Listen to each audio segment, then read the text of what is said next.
we've discussed Nietzsche's rejection of morality as premised on supernatural premises, and how he believed that our modern morality was still based on these supernatural premises. We've considered how Nietzsche approached morality from more of a descriptive lens than a prescriptive one, at least when it comes to many of his big ideas concerning morality, such as the master and slave morality. Those two forms of morality, they're classifications of different supertypes of morality. And so to call something master or slave morality is a descriptive statement. We've also discussed how Nietzsche tended to view the human being as primarily driven by instinct and passion, and how our intelligence, our restraint, our moral codes, everything about man which we consider good and noble, derives from baser origins in human biology. And since reason is not a supernatural force, and the ego is not a magical thing, such as a soul created by God, we can even identify the voluntarily governing free will as yet another prejudice we've inherited from supernatural origins. So from this viewpoint of a purely descriptive perspective on human beings and human behavior and human actions and their consequences and so on, it's from this perspective that Nietzsche makes his judgments throughout his work about the moral codes of various societies and about the moral ideas of various philosophers and individuals.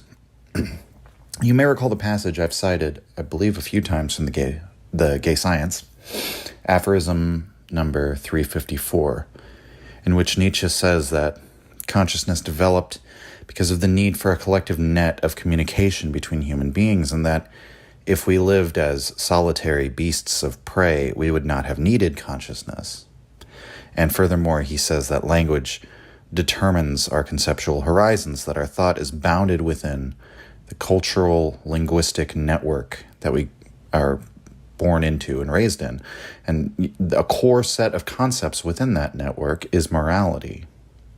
And this is why Nietzsche says that morality is the herd instinct in the individual, and that what most people experience as a moral intuition, or as the voice of their conscience, is actually enculturated rather than innate.